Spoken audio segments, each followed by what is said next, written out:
Hello, everyone. Welcome to today's webinar brought to you by Microbial Insights. It's going to be about microbes that rock in copper the microbial way. So we appreciate that you're taking the time to join us today, and it is my pleasure to introduce our esteemed speaker, Dr. Liz Dennett. She is a technologist and entrepreneur with nearly 2 decades of experience in biotech and energy industries. And as the founder and CEO of Endolith, she leads a team revolutionizing sustainable mining by harnessing microbes and synthetic biology. Endolith has achieved global recognition, including being named one of the world's economic forum's top startups, collaborating with the TAD BHP group, and joining the Rio Tinto Founders Factory cohort. The company was also selected to participate in TechCrunch Disrupt 2024, reflecting its leadership in sustainable innovation. Now, before I let Dr. Dennett take it away, I would like to remind you all, as always, this webinar is being recorded. It will be available in the resource section on Microbial Insights website by the end of this week, so don't worry. We'll also be sending out an email with a link and certificate of attendance following this webinar for those that have registered. And then if you check out the handout section in your sidebar, there are also some included informational handouts you can look at during this webinar. So after she is done, there'll be some time for questions. So feel free to type your questions as the presentation goes on. I'll try to read off as many as I can, so that way when the time comes, she can get you those answers. So join us in welcoming a true advocate for sustainable solutions, Dr. Liz Dennett. Thank you so much for the invitation. I'm so excited to be here. Also, I love harnessing microbes to fuel sustainable development. I think that's actually a great metaphor for what you're doing with these little microbial minions. I will turn my camera off eventually and let you all focus on the slides. As was mentioned, this webinar will be recorded, which means as I geek out about all things microbes, all things copper, if you ever want to be lulled into a nice, easy sleep at any point, you can re-listen to this again and again and again. So by way of intro, it is truly a pleasure to be here. My name is Liz. I am leading up the team at Endolith. We are based in Denver. I'll talk more about the team. I'll talk more about what we're doing. But a little bit about my background, in case you're wondering where this blue, purple-haired PhD in Denver is coming from. My background is actually in astrobiology. My PhD is from Wisconsin-Madison. I worked for NASA looking at how circumneutral pH microbial iron cycling occurred on early Earth as a proxy for life on Mars, although I grew up in a little town in Alaska. After that, I went to work at an oil and gas company, bringing in new innovation, new technology. From there, left to go work at a startup in San Diego. It was amazing. Debated getting an MBA, but what I really wanted to do was learn more about the cloud and computer science. So I ended up working at AWS, becoming a solutions architect and a lead solutions architect, led some incredible solutions architecture of energy data platforms. You can probably Google me and see me working with Shell and ExxonMobil and part of the team about some of the cool things we built. Then went to WoodMac and was a VP of data architecture and data engineering there, doing some very sophisticated back-end architecture systems to bring all the data to the center before leaving that role to become CTO of a company called Semvita that was doing some innovative stuff in industrial biotechnology, where Endolith was born. And that is my origin story that brings us here. And we are going to talk about Endolith, specifically microbes that rock, microbes rock. My career has come full circle, bringing all of these things together, and the team at Microbial Insights has graciously allowed me a soapbox to talk about the things I am truly passionate about. So with that, I am going to dive right into these slides, and I'm going to start with these little microbial minions talking about copper. Now, if you are not keen on the ways on copper, it is really in the heart of the energy transition. Copper is the absolute backbone for every single thing we do. As a conductor, it is number one. It is the best conductor of all non-precious metals. Electrons love it. Humans have been using copper since the Bronze Age. Our ancestors have been depending upon copper. And when we think about the energy transition, wind turbines need 4 to 5 tons. Electric vehicles, if you drive one of those fast electric cars, they use 4 to 5 tons as much copper as their internal combustion engine counterparts.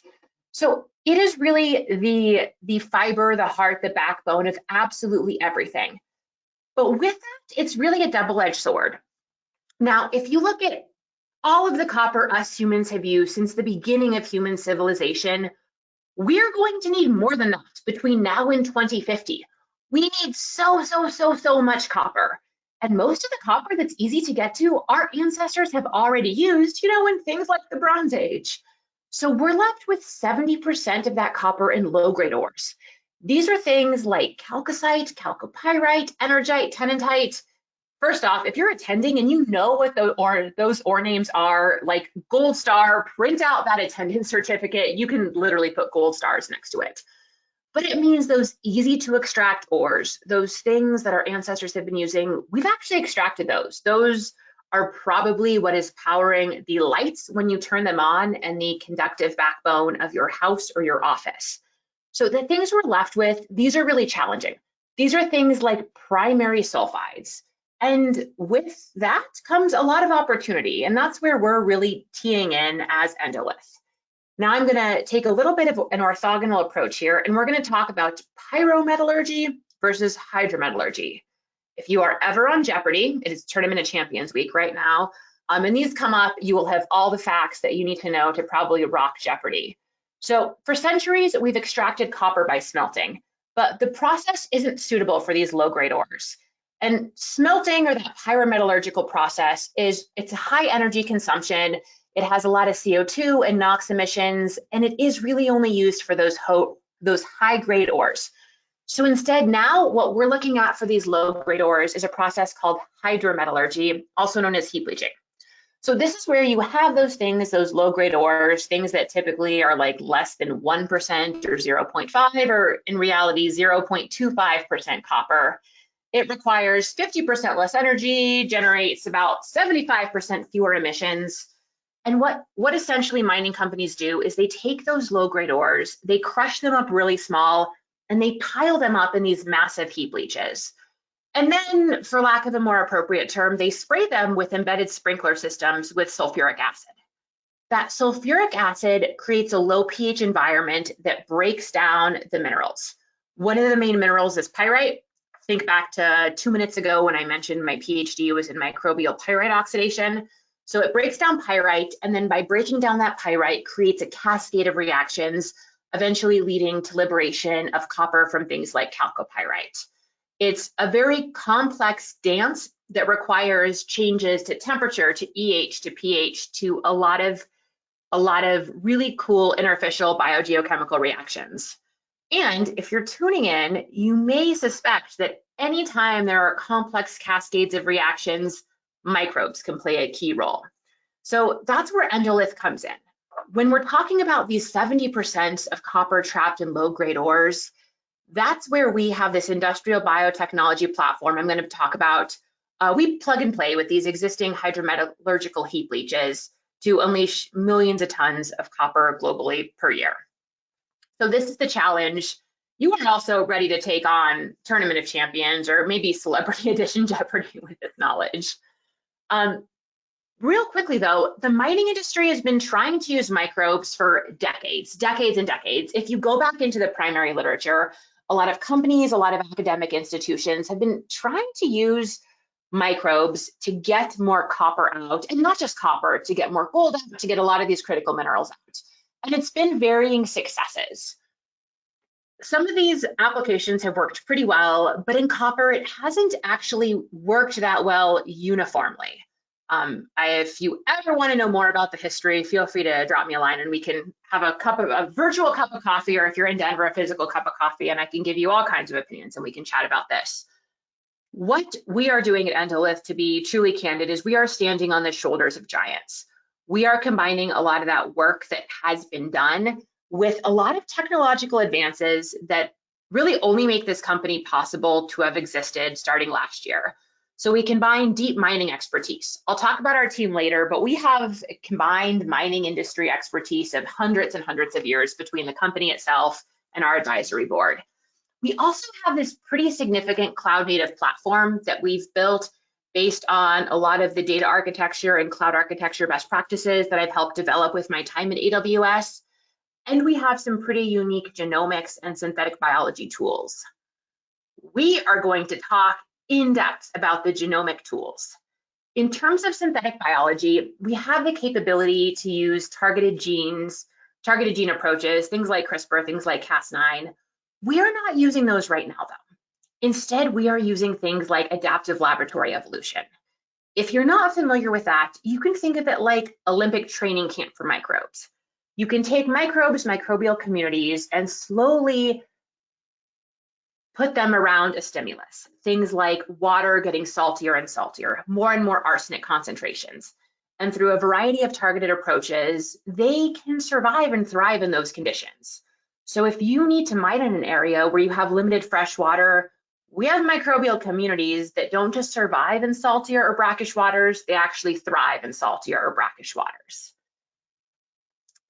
So before we dive into our platform, because this webinar actually isn't about the Endolith platform, it is about my friends at Microbial Insights giving me a soapbox and a platform to talk about low biomass DNA extractions and some of the misconceptions that are out there. Before we do that, I mentioned our team a little bit. I want to talk in depth about what makes that team so spectacular. Real quickly, Endolith, we're a startup. We are 12 people. We are right around 70% female non-binary. We all have science and engineering degrees. The secret to our success, and we've had some pretty spectacular successes with our customers, if I can be not humble for a moment, but the secret is the team. It's the teams of microbes we have, and it's the teams of people around us. The individual leading all of our technology and operations, Christy, has decades at Freeport, Phelps Dodge, Redwood. She probably has forgotten more about low concentration heap leaches and low copper heap leaches today than I will ever know in my entire life. She is absolutely brilliant. And Renee comes to us with decades at Rio Tinto and BHP, working all along the value chain. This type of leadership team combined with a team that is just absolutely amazing. Between us, I have a PhD in science. We have 4 or 5 other PhDs, and combined between us and our advisory team, around 700 years. Our number one value is safety. Safety is a non-negotiable in life, as well as we love critical feedback. We are really focused on innovation. And if you're ever visiting one of our offices, we also love snacks, both physical snacks and metaphorical snacks, because no one makes good decisions when they're hungry. The team and the dynamics and diversity within the team is also very similar to what we're going to talk about when it comes to the microbes. So microbes in copper extraction communities, it's actually a pretty delicate dance when you look at it. Unlike typical industrial processes, copper bioleaching isn't dominated by 1 or 2 microbes. And that's something where the technology has really evolved over the past 20, 30 years. Historically, individuals and groups have really thought that there's one organism dominating this, something like AcidothioBacillus ferredoxidans or some other organisms. And it's actually more of a multi-species microbial network, not a single bacterium. Just like the team, and just like a lot of unique biofilms and nuanced processes, each microbe has a unique role. Heap leaches are incredibly dynamic. They go through cycles of optimal pH, temperature, oxidation conditions. If you are coming from more of an operations background, you can think of this like the microbes operating an industrial plant. Different microbes essentially manage distinct tasks. They break down sulfides, they prevent passivation layers, they stabilize leaching conditions. And understanding and optimizing these relationships is absolutely key to improving recovery rates. These microbes are many and they are nuanced. They're also unculturable. The vast majority are. You can't just go out there, take a sample, and expect to grow these in Petri dishes in a lab. These microbes also grow in extremely harsh conditions. We are talking pHs less than 2, less than 3. I mentioned AcidothioBacillus ferredoxidans. Again, great Jeopardy answer for you. It converts primary sulfides into copper sulfate by oxidizing iron and sulfur. It can prevent passivation layers. There's also a whole thing around passivation layers that is a topic of many, many more webinars. But you can think of a passivation layer like a saran wrap, essentially, that can block copper recovery and make sure that copper is not able to leach. And so by looking at microbes and seeing how they're chemically active through the leach, you can ultimately get more copper out. By looking at how these microbes can self-regulate and they can talk to each other through the leaching process, you can look at if other external interventions are needed. And then the third thing that microbes do is really their ultimate power, and that it makes low-grade ores and ultimately mine waste economically viable. So I talked about smelting and pyrometallurgy in the beginning, which is super energy intensive. It releases a lot of noxious gases, but bioleaching is very low energy compared to that. It reduces the greenhouse gas emissions, it cuts water use, and ultimately eliminates the need for a lot of the chemicals that you'd otherwise need. Also, it can increase the cutoff point of what you can extract copper from. So if you are looking at a pyrometallurgical process, you need good quality copper, whereas here we are able to get copper from much lower quality ores, which enables us to put more into the ultimate supply chain. Real quick, if you actually look at the primary literature in terms of grid electrification, the people that benefit from more copper in the planet and in the supply chain in general, especially in developing countries, a lot of studies have been done in places like Bangladesh, it's children. Children live longer because they have access to good quality healthcare, and women tend to benefit because they have better educational outcomes. So when you think about copper, it's really not, not to over politicize this, but it's really not an elitist thing where, oh, if we have copper in there, more people can drive electric cars or get access to wind energy.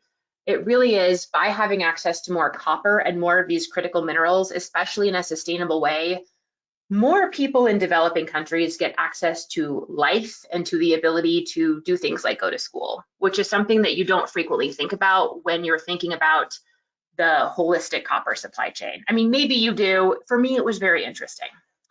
And these microbes, these little teeny tiny organisms, I frequently like to refer to them as Earth's oldest miner because, you know, they've been around for billions of years. They play a key role in a lot of the development of the world now. So it really is a full circle moment. I teed up that microbes are very complex in these ores, but they're also incredibly challenging. I mentioned you can't just go in there, grab some ore, plop it on a petri dish and expect the microbes to grow, which is, ironically enough, exactly how I started my grad school career, thinking I could go into environments with low biomass, grab some organisms and expect to extract the DNA and find something out of the DNA. Well, it actually does not work that well.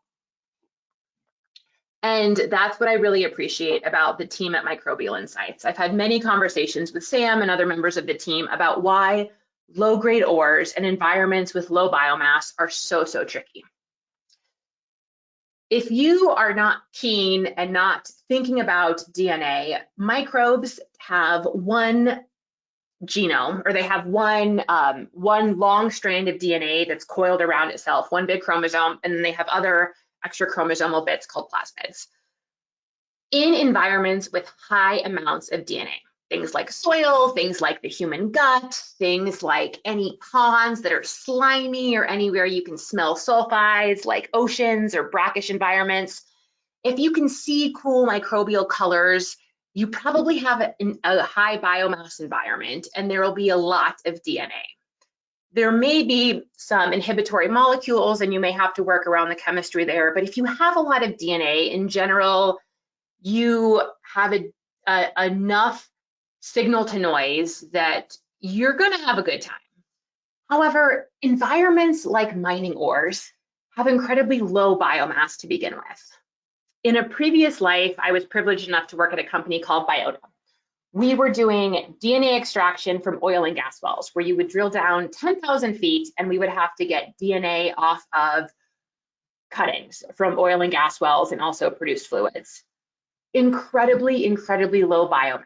We are talking handfuls of cells per rock chips. With low amounts of DNA, you can't expect to necessarily be able to use the same chemistry, and you can't expect to use the same reactions and use the same math to scale up. And what I mean by that is the community analysis and high biomass samples tends to be straightforward. All of the math has been done by that. If you run it through an off-the-shelf 16S pipeline or another type of pipeline, it tends to be pretty good. That's what it's designed for. And actually, if you think about a PCR curve, remember that it has some linear portions and some logarithmic portions. So if you're putting in samples with very low or very high biomass, they're going to behave very, very differently than samples that are somewhere within the mean. However, if you have one of those extremes, specifically the low biomass samples, you are going to get very different, very amplified signal. And if you're not aware that that signal is amplified, you're going to be doing things like reporting on kit contaminants and thinking that that is your actual signal. In fact, I cannot tell you the number of times I've been at a scientific conference walking around looking at posters and what some of the scientists some of the early scientists who are trying to get DNA out of core or out of cuttings, what they report as being there are actually kit contaminants. If you are using an off-the-shelf kit, the microbes that are used as production workhorses, they all have biomass. And if you have very, very few cells, you have to be very cognizant of everything that is in there. That said, I love off-the-shelf kits. They're designed for environments, though, like soil or water, not for metal-rich, low biomass samples such as mining. They can have incomplete recovery, and they can fail to detect key microbes, specifically in copper recovery. Also, think about it. If you have really high metal concentrations, those can distort your sequencing results. That can also lead to inaccurate community data. And you can also suffer from false negatives, in addition to the false positive I talked about, which means that those critical microbes are missed, and you can have an unclear picture of which microbes are there. So these are some of just the high level challenges. I don't mean for this to be alarmist, but if you are thinking that you can go into an extreme environment and just show up, grab some samples, run them through a 16S pipeline, and get a valid approximation for what's there, you might be right. In my experience, we have found that there are compounding challenges that ultimately mean you miss a lot of the nuances. And going back to the roles of copper extraction, it really is a nuanced dance. And furthermore, going back even further, the mining industry has been trying to make sense and trying to optimize these processes for decades and decades. We actually have a poster in our other office that says, we're not doing this because it's easy. We're doing it because we thought it would be easy. And if it really was as easy as going, grabbing samples, analyzing them, it would have been done. There's so much more nuance than that. So that really goes into some of just the high level things that we have done for Endolith. I tee these up because if you are in a similar environment, you should also be going back to first principles and thinking through how you can design custom solutions that start with diagnostics. I'll talk through a little bit in terms of our real-time monitoring. We also have a web front-end SaaS platform, some algorithms that if you really want to learn more, drop me a line and we can get into. But the first thing we do for optimized DNA extraction is tailored protocols for mining environments.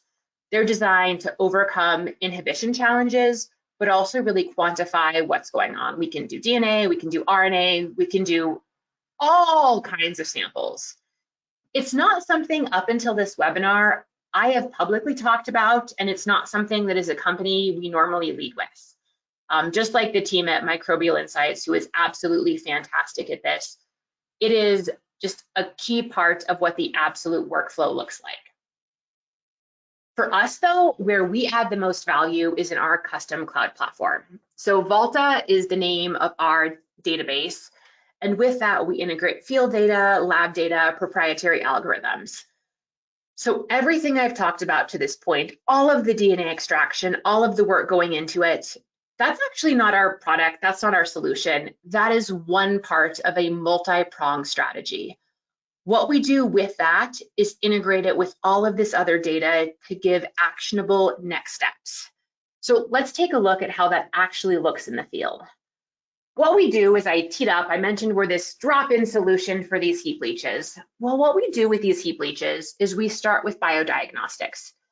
that is using these genomic techniques to analyze things like ore, raffinate fluids, essentially the entire mining ecosystem. If you're in a mine, that sulfuric acid sprinkler system I talked about, if you are recirculating fluid, it tends to be pretty straightforward to get a signal from the fluid. What we found though is that the fluid may or may not be indicative of the rock as a whole. Generally, it's not. And you need to get the signal from the heap, both vertically, laterally. We have a lot of work we've done on figuring out what that looks like. Because one of my favorite adages from microbial ecology is the Anna Karenina adage, which from Russian literature says all happy families are happy, all unhappy families are unhappy in different ways.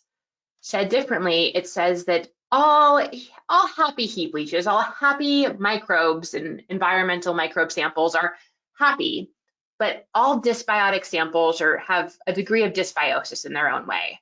So the first thing we need to do is understand the problem. What do these heap leaches look like? Going back to that dynamic dance of copper, who are the key players there? What are they missing? Who are the organisms? It's not just one or two, it's very nuanced. From that, we have fridges and freezers full of dozens and dozens of different microbial communities. The ones I teed up earlier that can do things like survive in high arsenic environments, brackish environments, environments with high chloride concentrations. We then integrate those communities by growing them up in bioreactors and biohatcheries and integrating them directly into the existing raffinate circuits. We get the right microbial populations for enhanced recovery at the right time, and those change very, very dynamically over the life cycle of the heap as optimized by our cloud native platform. So we are constantly getting samples. We have both an analytics lab, a genomics lab, and a scale-up lab. So as the heaps live their life, we are tailoring, we are optimizing, and we are changing the microbes we put in. At a high level, that's our three-step process. It's driven by the fact that heap leaching needs microbes. We have those microbes. Temperature drives the kinetics, which drives the kinetics. We are driven by that cloud native platform where we optimize the microbes, how we place them, and then we continuously monitor and improve that process.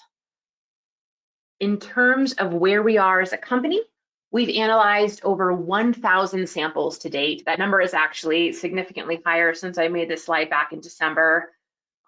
We have, as I mentioned, dozens of microbial communities. We're working with a number of key partners, and we are actually working on both lithium and copper, but I'm talking about copper today.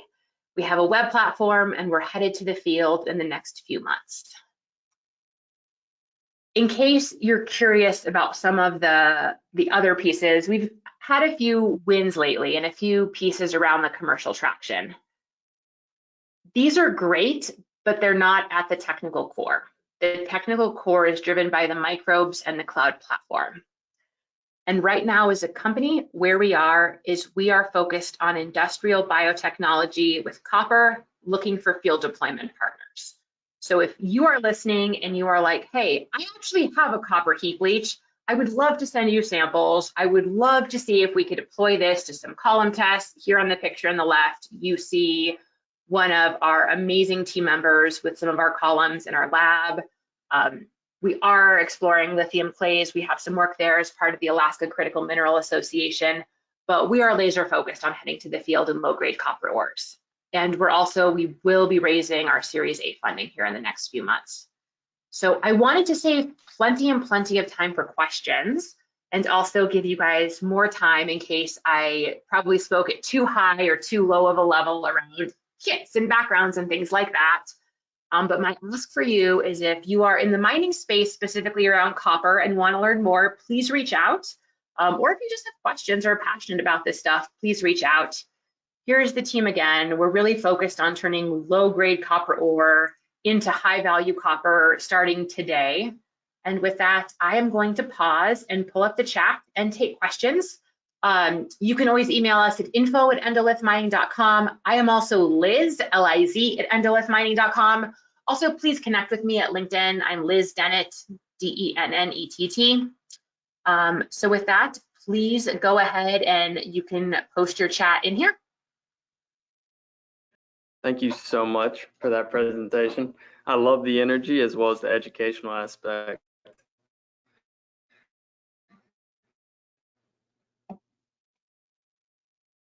We have a couple of questions so far, and like she said, if you have any questions, feel free to type them in the question sidebar. The first one will be, of course, very interesting presentation. Have you identified a gene or enzyme within the microbe community that may be critical for copper leaching?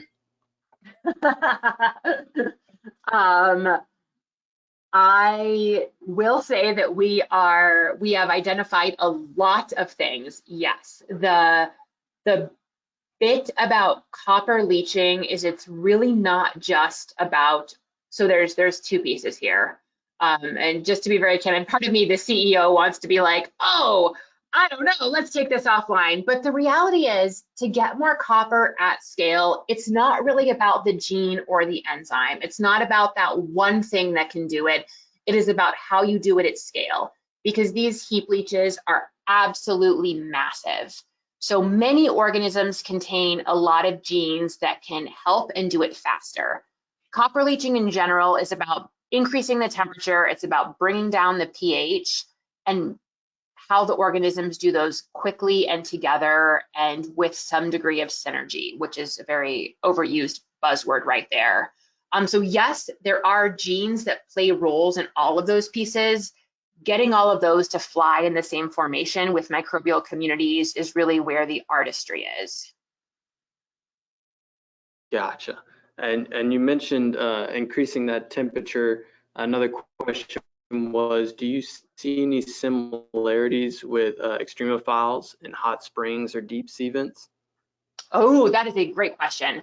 So, I mean, these are absolutely extremophiles. These are bugs operating at pH 1, pH 2. These temperatures go up to 75 degrees C. So these have a lot of the same gene cassettes. I have not specifically looked if these bugs are the same bugs, but they're very, very similar. If you are not familiar with astrobiology in general, which is one of my favorite topics in the world, the way that you can actually look at how all organisms are related is by looking at the phylogenetic tree of life. I have a necklace that I'm not wearing today, but it looks at how all the organisms are related based on how they branched or how they evolved over time. And groups of organisms that have similar broad metabolic pathways tend to be clustered very closely. And many, many, many of the organisms that we see are very old evolutionarily.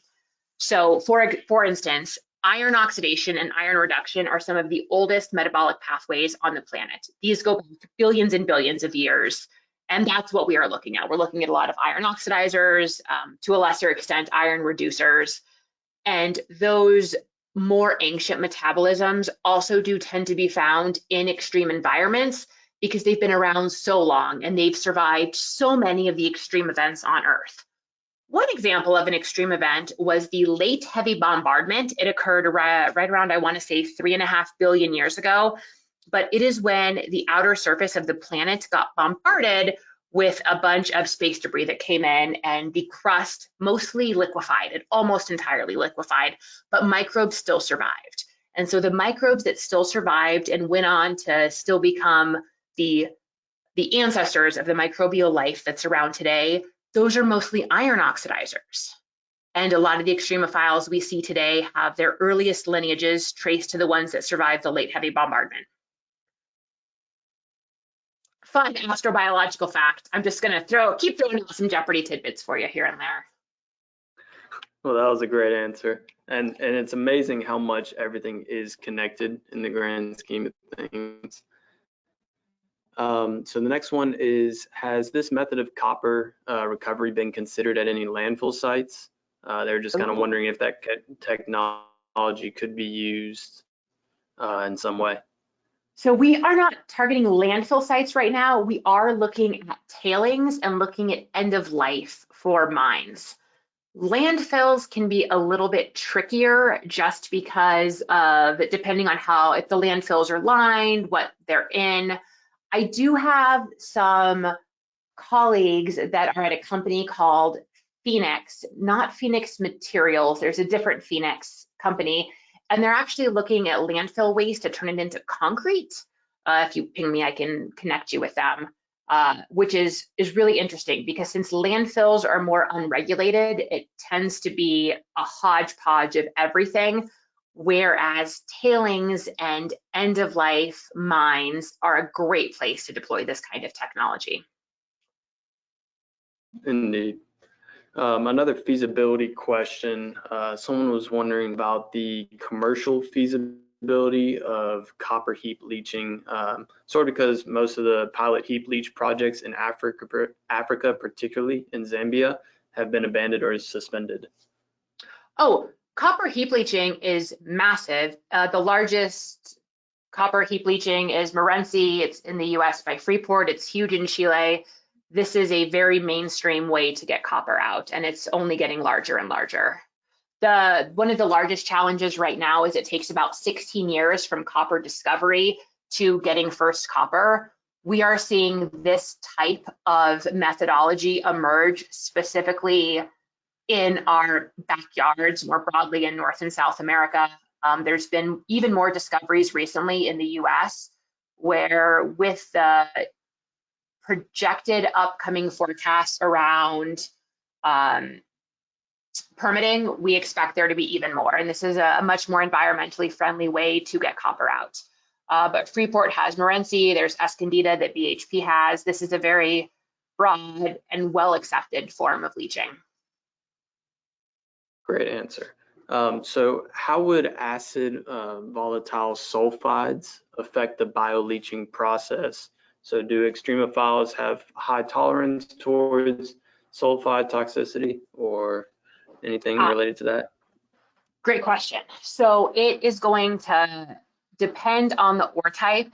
In general, if you have an ore type that is exposed to the surface, any of the inorganics, so if there's two waves of oxidation, and if you have the first wave where it's exposed, you sometimes have oxidation there that can, if you have like, I'm really stuttering over my words now. Sorry, I'm drawing a mental picture in my mind. I should have just turned my camera on and drawn it out.